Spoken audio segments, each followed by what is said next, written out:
आज की इस वीडियो में हम देखेंगे क्लास 12th का पॉलिटिकल साइंस सेकंड बुक है हमारी, चैप्टर नंबर 5 है। ठीक है, जैसे कि आपको पता है चैप्टर नंबर जो 2 था वो डिलीट हो गया। अगर आप उसको हटाकर देखोगे तो ये चैप्टर नंबर 4 हो जाएगा। अगर आप उसको नहीं हटाते तो अब वो चैप्टर नंबर 5 होगा। ठीक है, आपकी बुक में चैप्टर नंबर 5 मिलेगा। तो यहाँ पे हम देखेंगे चैप्टर का नाम जो है वो चेंज है, parties and the party system in India. और दूसरा इसके टॉपिक भी काफ़ी चेंज है, आपको ये भी समझते हुए चलना है। और जो सेकंड चैप्टर था आपका, दूसरा चैप्टर, वो जो वहाँ से डिलीट हुआ है वो मर्ज भी इसी चैप्टर में हुआ है। यानी कि सेकंड चैप्टर का जो हिस्सा यहाँ पे मर्ज हुआ है उसको भी हम देखेंगे और जो नए टॉपिक है उसको भी देखेंगे। तो वीडियो को बहुत ध्यान से देखना है और बहुत दिमाग लगा के समझना है इस चैप्टर को, क्योंकि यहाँ पे काफ़ी चीज़ें चेंज हैं। तो शुरू करते हैं अपने वीडियो को। और सबसे पहले हम देख लेते हैं सिलेबस। इसका जो पुराना नाम होता था वो होता था challenges to the Congress system, जो पिछला नाम था। और ये सारे टॉपिक होते थे पहले इसके अंदर, बट अब इसका नाम चेंज हो गया आपके सीबीएसई रिवाइज सिलेबस के अनुसार। तो ये हो गया parties and the party system in India. ठीक है, और ये वाले टॉपिक जो है आपको पढ़ने हैं, यानी कि कांग्रेस सिस्टम पढ़ना है, बाई पार्टी सिस्टम पढ़ना है, मल्टी पार्टी सिस्टम पढ़ना है। और ये तीनों टॉपिक आपके लिए बहुत ही ज़्यादा इंपॉर्टेंट है। तो चलिए देखते हैं, ये आपका रिवाइज सिलेबस हो गया। शुरू करते हैं टॉपिक। सबसे पहले हम क्या करेंगे, पहले नंबर पे पढ़ेंगे हम कांग्रेस सिस्टम। ठीक है, उसके बाद दूसरे नंबर पे हम इसको पढ़ेंगे और बाई पार्टी सिस्टम जो है ये सबसे लास्ट में, यानी तीसरे नंबर पे पढ़ेंगे। तो ध्यान से देख लो, शुरू करते हैं टॉपिक को। तो सबसे पहले आप ये समझिए कि कांग्रेस सिस्टम जिसे हम कहते हैं आखिर वो है क्या। कांग्रेस व्यवस्था, कांग्रेस प्रणाली, कांग्रेस सिस्टम, कई नाम से इसको हम जानते हैं। आखिर इसका मतलब क्या है, तो इसे समझिए। ध्यान से देखिए आप इन पॉइंटों को और समझते हैं। भारत 1947 में आज़ाद हुआ था। भारत में जो पहला आम चुनाव हुआ था 1952 में हुआ था। हालांकि ये जो चुनाव है 1951 से 1952 में हुआ था, पर इसको हम 1952 का आम चुनाव कहते हैं। ठीक है, तो ये पॉइंट आपको पता है। भारत एक लोकतांत्रिक देश है, यहाँ पे बहुदलीय व्यवस्था है। बस आपको यहाँ पे एक चीज़ समझना है कि यहाँ पर बहुदलीय व्यवस्था है, यानी मल्टी पार्टी सिस्टम है। इसका मतलब क्या है, देखिए कुछ देश ऐसे होते हैं जहाँ पे केवल एक ही पार्टी का शासन रहता है। जैसे कि आप चीन का उदाहरण ले लो, चीन जो है वहाँ पे कम्युनिस्ट पार्टी का शासन है। ठीक है, और ऐसे ही दुनिया के और भी देश हैं जहाँ पे अलाउड ही एक ही पार्टी, यानी उनका संविधान केवल एक ही पार्टी को अलाउ करता है, उसके अलावा कोई विपक्ष होगा ही नहीं। तो भारत में ऐसा कोई सिस्टम नहीं, भारत में बहुदलीय व्यवस्था है। बहुदलीय व्यवस्था का मतलब होता है कई सारी राजनीतिक पार्टियां भारत में हैं और यहाँ पे पूरी परमिशन है, चुनाव लड़ सकते हैं, चुनाव जीत सकते हैं, सत्ता में आ सकते हैं, सरकार चला सकते हैं। ठीक है, अलाउ है, इसीलिए इसको क्या कहा जाता है, भारत में बहुदलीय व्यवस्था। तो भारत में जब बहुदलीय व्यवस्था है तो फिर ये मल्टी पार्टी वाला और ये जो बाई पार्टी वाला ये वर्ड क्यों आता है, तो इसी को आपको समझाने के लिए चैप्टर बनाया हुआ है। ठीक है, तो ध्यान से देखते हैं, चलते हैं आगे। लेकिन भारत में आज़ादी के बाद से, ठीक है, हमारे देश में बहुदलीय व्यवस्था है, बहुत सारी राजनीतिक पार्टियां आप देखोगे, कांग्रेस, बीजेपी। ठीक है, इसके अलावा आप अगर स्टेट में जाते हो टीएमसी मिलती है आपको, जेडीयू मिलती है, एनसीपी वगैरह, कई सारी पार्टियां आपको हर जगह दिख जाती हैं। तो आप कहोगे कि भाई इतनी सारी पार्टियां भारत में हैं, और कई सारी तो ऐसी पार्टियां हैं जो बिल्कुल जिनका आपने कभी नाम भी नहीं सुना होगा। इतनी सारी पार्टियां हैं, लेकिन फिर भी आज़ादी के बाद से अब तक सत्ता में सबसे अधिक समय तक कांग्रेस पार्टी का ही वर्चस्व रहा है। यानी इतनी सारी पार्टी भारत देश में है, लेकिन सबसे ज़्यादा वर्चस्व जो रहा है वो कौन सी पार्टी का रहा है, कांग्रेस पार्टी का। और सबसे ज़्यादा अगर अब देश में किसी ने शासन किया है तो वो कांग्रेस ने शासन किया है। इसीलिए एक वर्ड बन गया, एक शब्द बन गया जिसको कहा जाने लगा कांग्रेस प्रणाली, कांग्रेस सिस्टम या कांग्रेस व्यवस्था। ठीक है, सबसे ज्यादा कांग्रेस का शासन था, इसीलिए ये शब्द बना कांग्रेस प्रणाली। तो अब आपको यहाँ पे समझ में आ गया होगा कि आखिर कांग्रेस प्रणाली का मतलब क्या है। तो कांग्रेस प्रणाली का मतलब यही है कि भारत में सबसे ज्यादा जो शासन व्यवस्था अगर हम देखें, सबसे ज्यादा जो शासन किया है लंबे समय तक, तो वो कांग्रेस ने कहा है, इसीलिए इसको कांग्रेस प्रणाली या कांग्रेस सिस्टम के नाम से भी जानते हैं। तो आखिर हुआ क्या था, अब आपके इसके लिए आपको क्या करना पड़ेगा, पहले चुनाव, दूसरे चुनाव, तीसरे चुनाव को समझना पड़ेगा। तो सबसे पहले देखिए, देश में बहुत सारी पार्टियां हैं। अब मैं यहाँ पे अगर केवल मैं राष्ट्रीय पार्टियों की बात करूँ, मैं यहाँ पे नेशनल पार्टी की बात करता हूँ। ठीक है, तो नेशनल पार्टी की अगर मैं बात करूँ तो ये जो 8 पार्टी, पहले 7 पार्टी होती थी, अब 8 पार्टी होती हैं। तो 8 राष्ट्रीय दल हैं भारत में, आप इनके नाम देख सकते हो, ये नेशनल लेवल की पार्टी है। इसके अलावा अगर मैं स्टेट की, क्षेत्रीय लेवल की पार्टी की बात करूँ तो इतनी सारी है, मैं आपको दिखा भी नहीं सकता और आपको इतना ज़्यादा पढ़ना और समझना भी नहीं है। बस आप ये नाम देख लेना, इतना आपके लिए काफ़ी है। हम चलते हैं सीधा टॉपिक पे। अब थोड़ा सा आपको कांग्रेस प्रणाली या कांग्रेस व्यवस्था, कांग्रेस सिस्टम को समझने के लिए थोड़ा सा चुनाव पे नजर डालनी पड़ेगी। अगर आप प्रथम 3 चुनाव को देखते हो, पहला चुनाव दूसरा चुनाव, और तीसरा चुनाव आप देखते हो तो आप ये देख रहे हो कि जहां जहां पे येलो कलर का आपको दिख रहा है, ये पूरी जगह कहां पे किसका राज है, कांग्रेस का राज है। तो आपको समझ में आ जाएगा कि कांग्रेस जो है सभी राज्यों में तो है ही और केंद्र में उसकी सरकार वैसे भी है। तो यानी कि कांग्रेस का सबसे ज्यादा क्या है, भारत की राजनीति में वर्चस्व। ठीक है, वर्तमान समय में इतना ज्यादा नहीं है और डूबती जा रही है, लेकिन अगर हम देखें शासन को देखें तो सबसे ज्यादा शासन जो है वो कांग्रेस ने किया है। तो इसी को कांग्रेस प्रणाली या कांग्रेस शासन या कांग्रेस व्यवस्था के नाम से हम जानते हैं। अब देखिए, पहले आम चुनाव की अगर हम बात करें जो 1952 में हुए थे, दूसरे की आम चुनाव की बात करें जो 1957 में हुए थे, तीसरे की अगर हम बात करें तो 1962 में हुए थे। ठीक है, तो पहले आम चुनाव में लोकसभा की 489 सीटों पे चुनाव हुए, जिसमें से 364 सीटें जो थी वो कांग्रेस ने जीती हैं। इसके अलावा दूसरे में 371 सीटें जो है वो कांग्रेस ने जीती हैं, तीसरे में 361 सीटें जो हैं वो कांग्रेस ने जीती हैं। तो अब आप सोचोगे कि कांग्रेस का ग्राफ जो है यहाँ पे कितना ऊपर है, और जो बाकी पार्टियां हैं वो नाम मात्र की, कोई 37 जीत रहा है, कोई 16, कोई 12, कोई 9, कोई 7, मतलब 300, अगर एक पार्टी 300 जीत रही है तो दूसरी कम से कम 150 200 तो जीते, पर यहाँ तो दूसरी पार्टियों का नामो निशान नहीं है। अब 300 के आगे ये 5, 7, 10, 12 सीटें होती क्या है, कुछ भी नहीं होती। तो आप समझ सकते हो कि कांग्रेस का कितना भयंकर वर्चस्व था। अब यहाँ पे देखो मैंने पूरा बना दिया, आप देखोगे पहला आम चुनाव 1952 में सीटें 364, दूसरा आम चुनाव 1957 में सीटें 371, तीसरा आम चुनाव 1962 में और सीटें 361। तो आप ये बिल्कुल ध्यान रख सकते हैं और इसको याद भी कर सकते हैं। ठीक है, सीटें याद रखना। तो ये था, तो इतना ज़्यादा मतलब सीटें लाती थी कांग्रेस, और इसीलिए कांग्रेस का जो शासन रहा है, खासकर 1947 के बाद से लेके 1989 तक का जो शासन रहा है, इसमें सबसे ज़्यादा जो महत्व था वो कांग्रेस का था। इसीलिए 89 तक के शासन को हम कांग्रेस प्रणाली या कांग्रेस सिस्टम के रूप से जानते हैं। तो आगे देखिए, आप आखिर एक क्वेश्चन आपके दिमाग में आएगा कि आखिर ऐसा क्या है जो कांग्रेस इतनी ज़्यादा सीटें लेकर आती है, क्यों कांग्रेस को ही इतनी सीटें मिलती थी। तो इसके पीछे कई सारे कारण हैं। तो देखिए, देश की सबसे बड़ी जो राजनीतिक पार्टी थी वो कांग्रेस थी, और देश की सबसे पुरानी जो राजनीतिक पार्टी है वो कांग्रेस है। ठीक है, एक पॉइंट ये हो जाएगा। सबसे मजबूत संगठन जो था वो कांग्रेस था। सबसे लोकप्रिय जो नेता थे, जैसे वल्लभ भाई पटेल हो या जवाहरलाल नेहरू जैसे नेता हो, वो सभी किसमें थे, कांग्रेस में शामिल थे।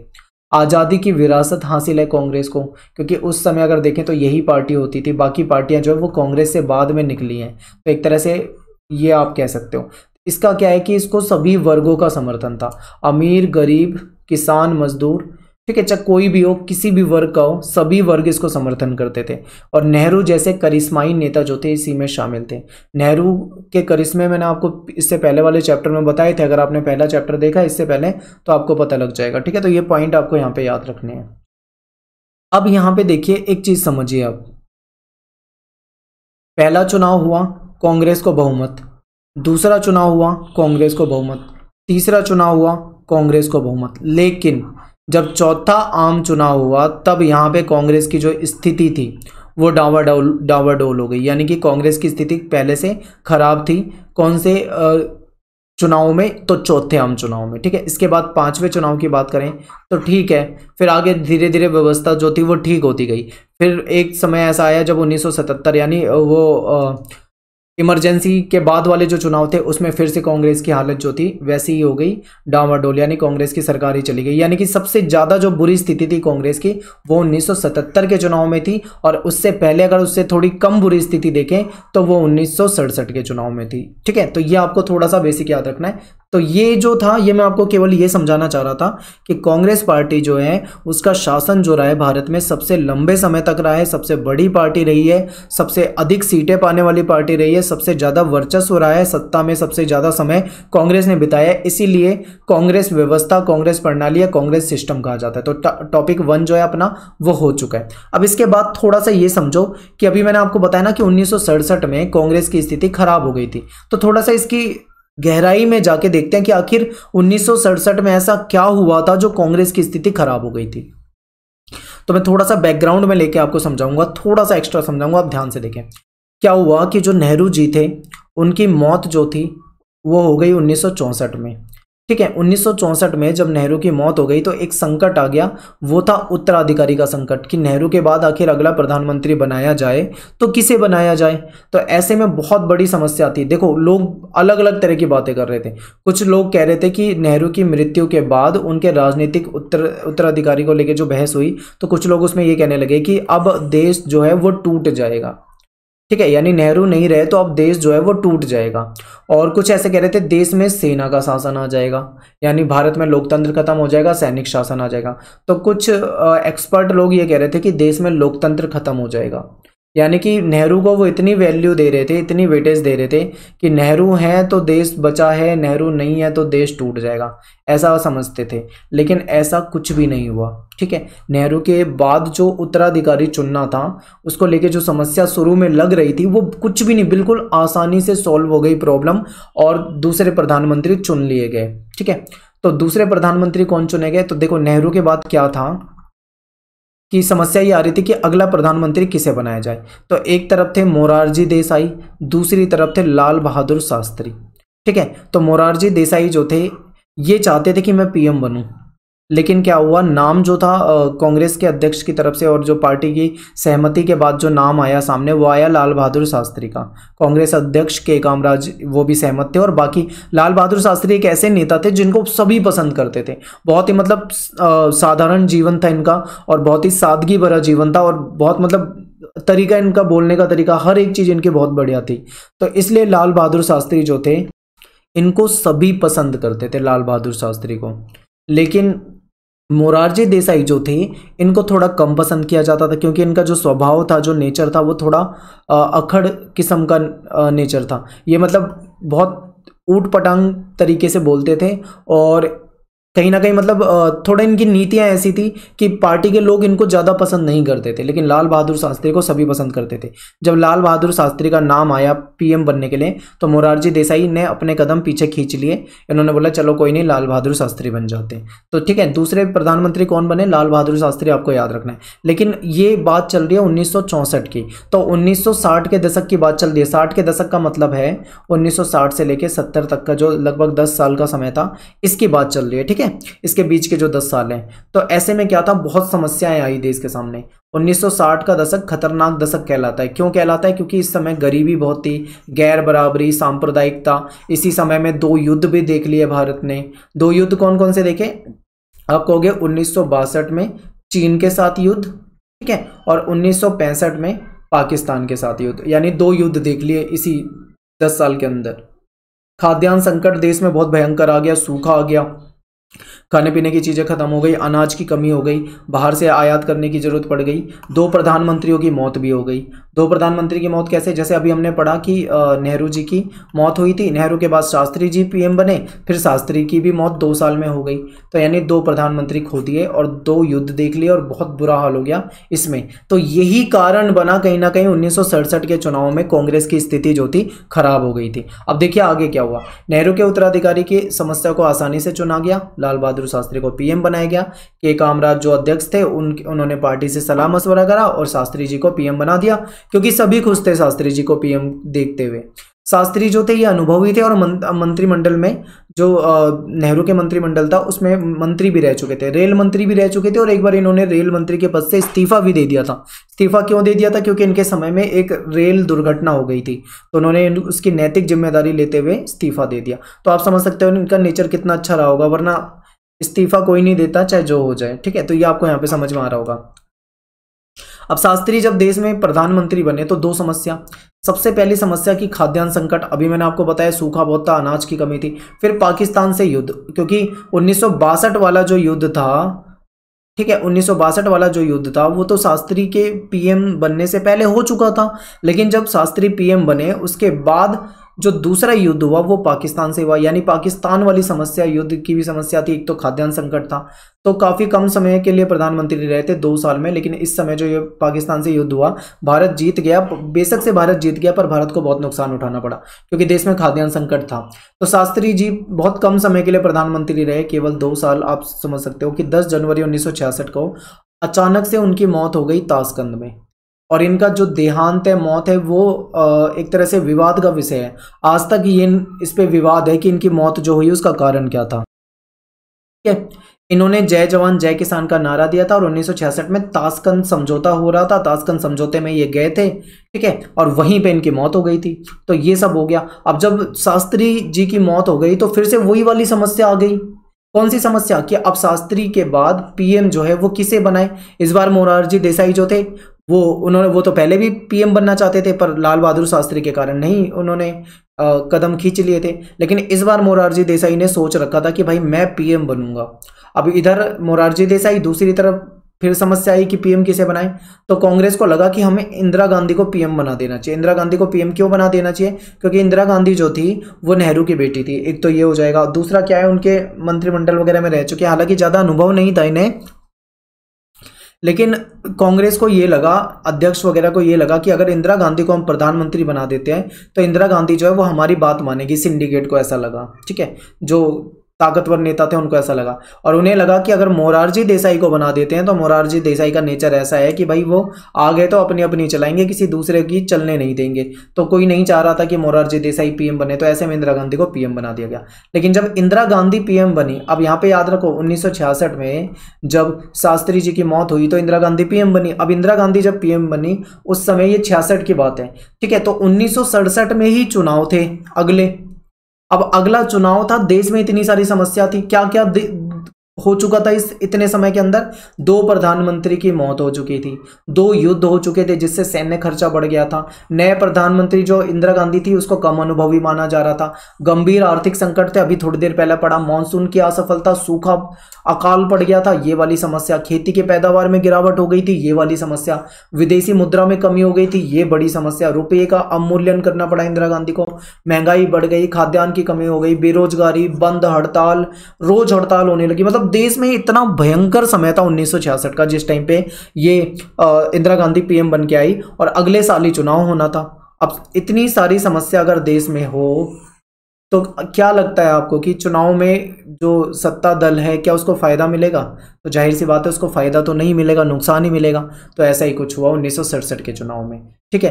क्या क्या हुआ 1967 के चुनाव में उसको देखेंगे, लेकिन इससे पहले देखो साम्यवादी और समाजवादी पार्टी ने भी संघर्ष छेड़ दिया कांग्रेस के खिलाफ। कम्युनिस्ट पार्टी एम जो थी, इसने किसानों को भड़काया और विद्रोह हो गया, किसानों को संगठित किया, हिंदू मुस्लिम दंगे होने लगे, इतनी सारी समस्या थी। तो ऐसे में जब देश में ऐसा माहौल हो गया कांग्रेस के खिलाफ, तो ऐसे में जो राम मनोहर लोहिया थे, इनको ऐसा लगा कि ये सही मौका है, इनको ऐसा लगा कि सही मौका है। इंदिरा गांधी जो देश की प्रधानमंत्री हैं उनको कोई अनुभव नहीं है सरकार चलाने का, और कांग्रेस के अंदर उठापटक चल रही है, तो ऐसे में कांग्रेस को सत्ता से हटाने का सबसे अच्छा मौका यही है। तो इस समय इन्होंने गैर कांग्रेसवाद का नाम दिया या गैर कांग्रेसवाद का नारा दिया। इन्होंने कहा कि गैर कांग्रेसवाद वाला सिस्टम आना चाहिए, यानी कि कांग्रेस को हटाओ और सारे राजनीतिक दल एक साथ आ जाओ। देखो क्या कहना है इनको। राम मनोहर लोहिया ने कहा कि कांग्रेस का शासन जो है वो बेकार है, अलोकतांत्रिक है, गरीबों के खिलाफ है, इसलिए जितनी भी गैर कांग्रेसी दल है, जितनी भी पार्टी जो गैर कांग्रेसी है, वो सारी की सारी क्या हो जाए, हमारे साथ आ जाए और एक ही साथ मिल जाते हैं हम और मिलकर चुनाव लड़ेंगे। ऐसे में हम कांग्रेस को हरा सकते हैं, क्योंकि आपको पता होगा कांग्रेस जो 360 सीटें लेके आने वाली पार्टी है, एक पार्टी कोई ऐसी नहीं थी देश में जो अकेले उसको हरा दे चुनाव में। अगर खूब सारी पार्टियां एक साथ हो जाएं, देश में माहौल खराब हो रखा हो, तो ऐसे टाइम पे सारी पार्टियां एक साथ हो जाएं तो फायदा हो सकता है। यही राम मनोहर लोहिया को समझ में आ गया था, इसीलिए उन्होंने गैर कांग्रेसवाद की बात कर दी थी, ठीक है, कि सारी पार्टियां आ जाओ एक साथ। अब आखिर आगे क्या हुआ 1967 के चुनाव में, क्योंकि चुनाव जो था बहुत भयंकर होने वाला था, क्योंकि ऐसा माहौल कभी हुआ ही नहीं था। अब इंदिरा गांधी जो थी कम अनुभवी थी, देश वैसे भी उनके खिलाफ हो रहा था। तो देखो क्या क्या हुआ। फरवरी 1967 में लोकसभा और विधानसभा के चुनाव हुए। इस चुनाव में कांग्रेस को राष्ट्रीय और प्रांतीय स्तर पर गहरा धक्का लगा। कई राजनीतिक एक्सपर्ट जो है उन्होंने इसको राजनीतिक भूकंप का नाम दिया, ठीक है। जैसे तैसे कांग्रेस जो थी लोकसभा में किसी तरीके से सरकार बचा पाई, लेकिन राज्यों में सीट और वोट कम मिले, ठीक है, ये भी याद रखना, सीट और वोट कम मिले। लोकसभा में केंद्र में बच गई, पर राज्यों में बहुत नुकसान हुआ। कई राज्यों से जो कांग्रेस थी उसको वोट नहीं मिले, ठीक है, या फिर वोट बहुत कम मिले या फिर कांग्रेस को कभी नहीं मिले। इतने कम वोट जो थे कांग्रेस को कभी नहीं मिले थे, जो कांग्रेस के सबसे दिग्गज नेता माने जाते थे। बहुत जाने माने नेता माने थे, वो भी चुनाव हार गए। जैसे कि देखो तमिलनाडु से के कामराज वही जो कांग्रेस के अध्यक्ष रहे हैं और इतने भयंकर नेता थे कांग्रेस के उस टाइम पे, बहुत जाने माने। लाल बहादुर शास्त्री को पीएम बनाने में इनकी भूमिका थी, इंदिरा गांधी को पीएम बनाने में इनकी भूमिका थी। ठीक है, अब आप सोचो इतने दिग्गज नेता थे लेकिन ये चुनाव हार गए। महाराष्ट्र से एस.के. पाटिल जो थे चुनाव हार गए, बंगाल से अतुल्य घोष जो थे चुनाव हार गए, बिहार से के बी सहाय जो थे चुनाव हार गए। तो आप समझ सकते हो कि 1967 का चुनाव कैसा हुआ। तो अभी तक हमने क्या समझा? अभी तक हमने ये समझा कि 1952 का पहला चुनाव जो था जबरदस्त कांग्रेस को सीटें मिली, 57 के चुनाव में जबरदस्त कांग्रेस को सीटें मिली, 1962 के चुनाव में कांग्रेस को जबरदस्त सीटें मिली, लेकिन 1967 के चुनाव में कांग्रेस की स्थिति जो थी वो पूरी तरीके से खराब हो गई। ठीक है, चुनाव में बहुत कम सीटें मिली। तो देखो क्या हुआ, कांग्रेस विधानसभा के चुनाव में 7+2 राज्यों से हार गई, यानी 7 राज्यों में बहुमत की वजह से सरकार नहीं बना पाई और 2 राज्यों में दल बदल के कारण सरकार नहीं बना पाई। तो आप ये देख सकते हो कौन कौन से राज्य आप यहाँ पे देख सकते हो। ठीक है, मद्रास में एक क्षेत्रीय पार्टी थी जिसका नाम था डीएमके, द्रविड़ मुनेत्र कश्यप, इसने चुनाव जीत लिया और ये तमिल भाषा का प्रचार कर रहे थे और हिंदी भाषा का विरोध कर रहे थे। तो आप ये समझो कि पहली बार देश में ऐसा हुआ था कि कांग्रेस इतनी लड़खड़ा गई, इतनी बुरी हालत हो गई कांग्रेस की। तो यहाँ पे मैंने आपको क्या बताया, कांग्रेस सिस्टम बताया कि कांग्रेस एक ऐसी पार्टी है जिसने सबसे ज्यादा शासन किया, लेकिन यहाँ पे इसकी स्थिति खराब हुई और जहां पे कांग्रेस की स्थिति खराब हुई यहीं से एक नया कॉन्सेप्ट, एक नई चीज सामने आ गई, वो आ गई मल्टी पार्टी सिस्टम का।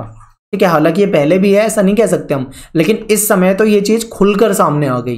ठीक है, मल्टी पार्टी सिस्टम यानी कि मल्टी पार्टी सिस्टम हमारे देश में है, गठबंधन वाला सिस्टम।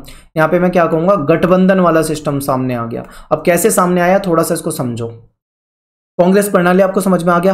अब कई दलों का गठबंधन समझो कि जब एक पार्टी को बहुमत नहीं मिलता तो कई सारी पार्टियां आपस में मिल जाती हैं और मिलकर सरकार बना लेती हैं, जिसको हम कौन सी सरकार कहते हैं, गठबंधन वाली सरकार कहते हैं। तो यहां से आपको समझ में आ जाएगा। देखो, देश में विभिन्न पार्टियां चुनाव लड़ती हैं, सबको अधिकार है, बहुत सारी पार्टियां अपने देश में हैं, लेकिन कभी कभी ऐसी स्थिति आ जाती है कि किसी पार्टी को बहुमत नहीं मिलता। यानी कि जैसे मान लो सरकार बनाने के लिए 70 सीटें चाहिए, 10 पार्टियों ने चुनाव लड़े, किसी को भी 70 सीटें नहीं मिली, सबको कम कम सीटें मिली। अब ऐसे में तो सरकार कोई नहीं बना पाएगी। तो ऐसे में अब क्या करे भाई, दोबारा चुनाव थोड़ी ना कराएंगे, इतना लंबा प्रोसेस। तो ऐसे में क्या होता है, जब कोई भी सरकार बनाने की स्थिति में नहीं होती, तो उनके पास सीटें नहीं होती, तो कई पार्टियां आपस में मिल जाती हैं, यानी 3-4 पार्टियां आपस में मिलकर सरकार बना लेती है, जिसको गठबंधन सरकार कहा जाता है। जैसे कि अभी महाराष्ट्र में अगर आप देखोगे तो 3 पार्टियों की गठबंधन सरकार आपको दिखेगी। ठीक है, ऐसे ही होता रहता है ये। तो ऐसे में एक से अधिक पार्टियां जो हैं, वो एक से अधिक दल जो हैं वो मिलकर सरकार बना लेते हैं, जिसको गठबंधन सरकार कहा जाता है। भारत में राज्यों में गठबंधन की सरकार और केंद्र में गठबंधन की सरकार के कई सारे उदाहरण हैं। अब मैं आपको एग्जाम्पल से समझाऊंगा, ठीक है, कि कैसे गठबंधन की सरकार कहां पे बनी। अब अभी आपको मैंने 1967 का विधानसभा का चुनाव पढ़ाया कि किस तरीके से कांग्रेस 7+2 राज्यों से चली गई, लोकसभा में किसी तरीके से सीट बचा पाई पर राज्यों से सत्ता चली गई। तो यहीं पे मैंने इसको कन्वर्ट कर दिया अब आपको एग्जाम्पल के रूप में। समझो, ध्यान से देखो, गठबंधन की बात करते हैं। 1967 के विधानसभा चुनाव में किसी भी पार्टी को बहुमत नहीं मिला। इसके कारण गठबंधन की परिघटना जो थी वो सामने आई। अब ऐसे में अनेक पार्टियों ने मिलकर संयुक्त विधायक दल बनाया और गैर कांग्रेसी सरकारों को समर्थन दिया। अब आखिर क्या हुआ, अब थोड़ा सा एग्जांपल मैं आपको देता हूं। पहला एग्जांपल, बिहार देखो, बिहार राज्य में एसएसपी, पीएसपी, वामपंथी, दक्षिणपंथी जनसंघ। आप वामपंथी दक्षिणपंथी को देखोगे, एक दूसरे के अपोजिट है, बिल्कुल भी इनकी विचारधाराएं नहीं मिलती, लेकिन फिर भी अपोजिट विचारधारा के होने के बाद भी ये गठबंधन में शामिल होकर सरकार बनाई। एसएसपी, पीएसपी देखोगे आप, संयुक्त समाजवादी पार्टी या फिर आप प्रजा समाजवादी पार्टी, ऐसे आप देखोगे, संयुक्त सोशलिस्ट पार्टी, प्रजा सोशलिस्ट पार्टी अगर आप देखोगे तो ये जो हैं, ये अगर देखो तो आप अपोजिट हैं विचारधारा के, लेकिन अलग अलग विचारधारा होने के बाद भी ये नहीं चाहते थे कि कांग्रेस किसी तरीके से रहे, तो इन्होंने क्या करा, आपस में सरकार बना ली। लेकिन मैं आपको एक बात बता दूं, ये गठबंधन की सरकार वैसा ही है जैसे कि पार्टनरशिप वाला बिजनेस है। जैसे कि पार्टनरशिप वाला बिजनेस ज़्यादा समय तक नहीं चल पाता सही तरीके से, ऐसे गठबंधन की सरकारों में भी होता है, ज़्यादा लंबे समय तक नहीं चल पाती है। कई बार विवाद हो जाता है गठबंधन में आपस में, तो कई बार सरकारें गिर भी जाती है और कभी कभी 5 साल चल भी जाती है किसी तरीके की खींचतान से। लेकिन ये सरकारें जो थी कांग्रेस की नहीं थी, गठबंधन की सरकारें थी। दूसरा एग्जाम्पल और देता हूं आपको, पंजाब राज्य का देखो। पंजाब में popular United Front, Akali Dal, master group, CPI, CPIM, SSP, Republic party, Jansangh, सब ने मिलकर गठबंधन बनाया और यहाँ पे सरकार चलाई। ठीक है, तो ये संयुक्त विधायक दल की सरकारें थी। पॉपुलर यूनाइटेड फ्रंट पंजाब में कहा गया है, तो आपको ये नाम थोड़े से याद रख सकते हो तो ठीक है। ये तो आपके लिए एक उदाहरण था। अब आपके लिए एक 1971 के चुनाव का भी एग्जाम्पल दे देता हूँ, यहाँ पे भी आपको अच्छे से समझ में आएगा। 1971 के चुनाव में क्या हुआ देखो। 1971 तक पहुंचने में थोड़ा सा बैकग्राउंड बता देता हूँ आपको। 1967 में अभी आपने क्या देखा कि कांग्रेस की स्थिति बुरी थी, 9 राज्यों से सरकार जा चुकी है और केंद्र में भी सरकार बनी है, लेकिन इसके वोट जो है काफी कम हो गए। अब ऐसे में क्या हुआ, 1967 के 2 साल के बाद 1969 में राष्ट्रपति जो थे जाकिर हुसैन, उनकी मृत्यु हो गई अचानक। अब क्या था भाई, कांग्रेस में दो ग्रुप थे, एक तो इंदिरा गांधी की तरफ का और दूसरा जो था वो सिंडिकेट जो कहा जाता है, उसको कहा जाता है जो ताकतवर नेताओं का ग्रुप था। लेकिन इंदिरा सिंडिकेट की बात नहीं मान रही थी, इसीलिए इंदिरा गांधी और सिंडिकेट के बीच में थोड़ा थोड़ा माहौल खराब हो रहा था, विवाद वाला माहौल हो रहा था। क्योंकि सिंडिकेट को लगता था इंदिरा को हमने पीएम बनाया तो इंदिरा हमारी बात मानेगी, लेकिन इंदिरा उनकी बात नहीं मान रही थी। तो ये सारा चल रहा था। अब इंदिरा गांधी और सिंडिकेट के बीच में विवाद हो गया। तो 1969 में जब जाकिर हुसैन की मृत्यु हो गई, तो ऐसे में इन दोनों का विवाद खुलकर सामने आ गया। खुलकर कैसे सामने आया कि भाई एक तरफ सिंडिकेट की बात करें तो सिंडिकेट ने अपना कैंडिडेट उतार दिया, जिसको एन संजीव रेड्डी कहा जाता है।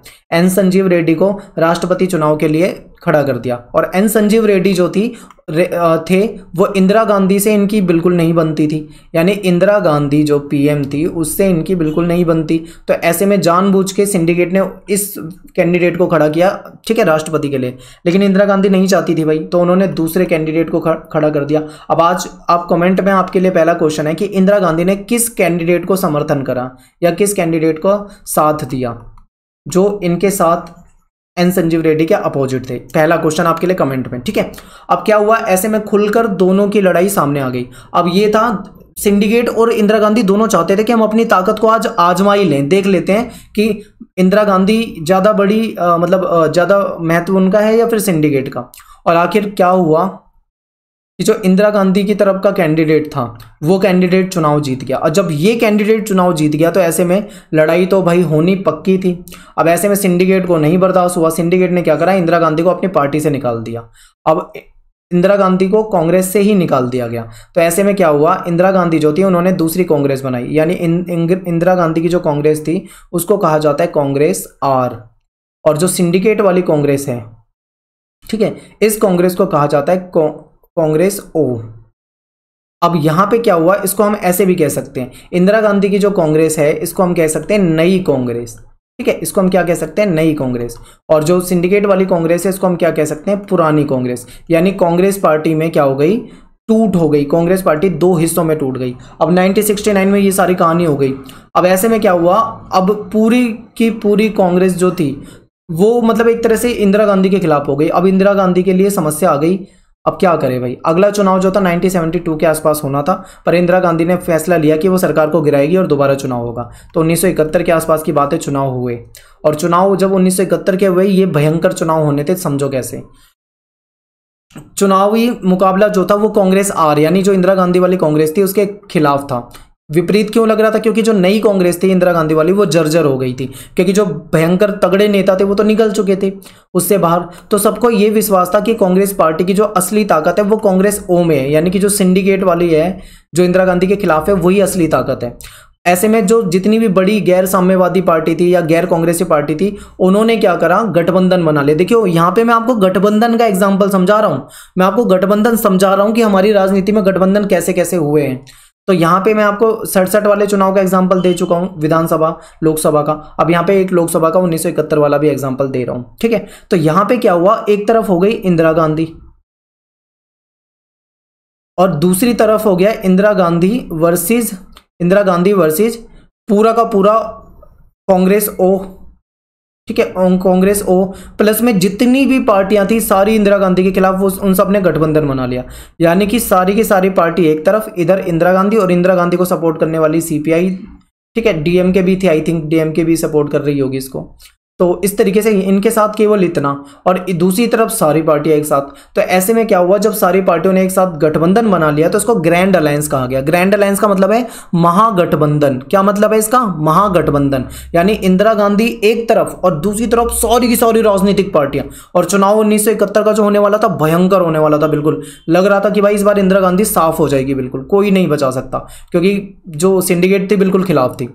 इससे इंदिरा की स्थिति जो थी और कठिन हो गई। एसएसपी, पीएसपी, जनसंघ, भारतीय क्रांति दल और अन्य पार्टी सभी एक छतरी के नीचे आ गई। यानी इन सब ने मिलकर गठबंधन बना लिया इंदिरा गांधी के खिलाफ। लेकिन क्या होना था, अब देखो आगे क्या हुआ। नई कांग्रेस के पास एक मुद्दा था जो पुरानी कांग्रेस के पास नहीं था। ठीक है, पुरानी कांग्रेस जो थी उसके पास नहीं था। इंदिरा जहां भी देश भर में जाती और जो भी मतलब रैली वगैरह करने जाती तो विपक्षी गठबंधन के हमेशा ये बोलती थी कि विपक्ष के पास केवल एक ही मुद्दा है और वो मुद्दा है इंदिरा को हटाओ। लेकिन इंदिरा गांधी कहती थी मैं ये कहती हूँ कि मैं गरीबी हटाऊंगी। मतलब इस तरीके से इंदिरा गांधी ने लोगों को अपनी बातों में लाना शुरू करा, क्योंकि उन्हें पता था देश में गरीबी बहुत ज़्यादा है। अगर गरीबों को अपनी तरफ कर लिया तो यानी वोट बैंक बहुत बड़ा अपनी तरफ हो जाएगा। तो ये इनका मुद्दा था। ये कहती थी गरीबी हटाओ और विपक्ष को कहलवाती थी कि इंदिरा हटाओ। तो ऐसा था। अब ऐसे समय में ऐसा लग रहा था कि इंदिरा गांधी की पार्टी बहुत बुरी तरीके से हारेगी, यानी इंदिरा गांधी चुनाव बहुत बुरी तरीके से हारेगी। लेकिन इंदिरा गांधी ने कुछ कदम उठाए थे, जैसे सार्वजनिक क्षेत्र में समृद्धि के लिए काम किया, भूमि के कानून वगैरह बनाए, भू स्वामित्व को लेकर शहरी संपदा का परिसीमन किया। ठीक है, रोजगार और आय के अवसर उपलब्ध करवाए, प्रिवी पर्स की समाप्ति कर दी। प्रिवी पर्स क्या था आपको यहीं पे समझा देता हूँ। जो रजवाड़े थे, जो रियासत के रजवाड़े के जो राजा होते थे, जब उनको भारतीय संघ में शामिल किया गया था तो इनको कुछ सुविधाएं दी गई थी। जैसे इनको पेंशन वगैरह दी जाएगी, इनको कुछ फंड वगैरह दिए जाएंगे। ठीक है, कुछ मतलब सुविधाएं दी जाएगी, इनको पैसा मिलेगा। तो इंदिरा गांधी ने इस चीज़ को ख़त्म कर दिया। इंदिरा गांधी ने कहा कि ये राजा महाराजा को, अब जब राजा महाराजा नहीं बचे देश में तो ये पेंशन और ये पैसा क्यों दिया जा रहा है, ये तो इक्वेलिटी के खिलाफ है। तो ये सारी बातें हुई थी। तो आखिर 1971 के चुनाव हो गए और जो 1971 के चुनाव का जो परिणाम थे ये नाटकीय परिणाम थे। क्यों? क्योंकि सबको पता था कि इंदिरा गांधी की कांग्रेस जो है वो हार जाएगी। सब ये मान के चल रहे थे कि इंदिरा गांधी की कांग्रेस हारेगी और दूसरी वाली जो विपक्षी गठबंधन जो है वो जीतेगा। लेकिन बिल्कुल नाटकीय फैसला हुआ। देखो क्या हुआ, कांग्रेस आर और सीपीआई का जो गठबंधन था इसको इतनी सीटें मिली जितनी कि पिछले आम चुनाव में कभी नहीं मिली थी। गठबंधन को 375 सीटें मिल गई।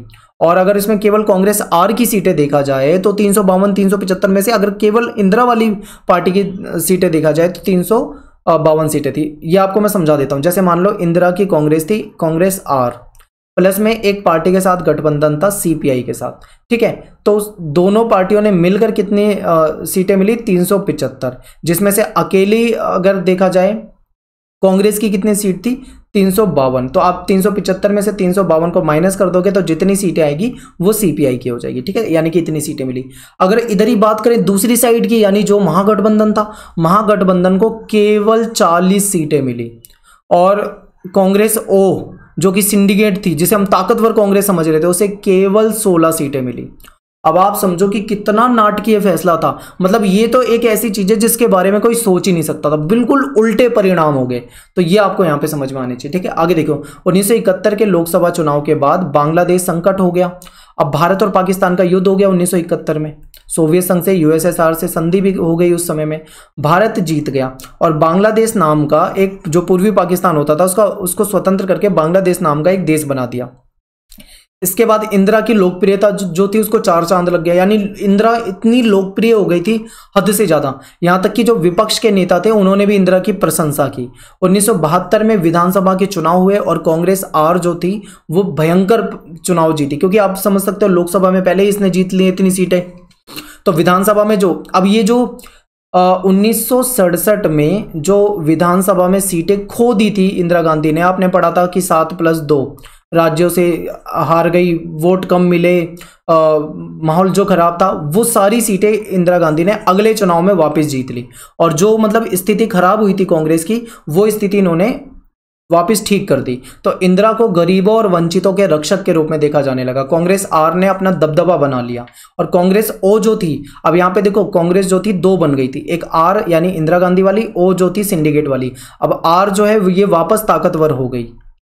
ठीक है, और वो जो है ये धीरे धीरे नष्ट होने लगी, बिल्कुल ख़त्म होने लगी एकदम।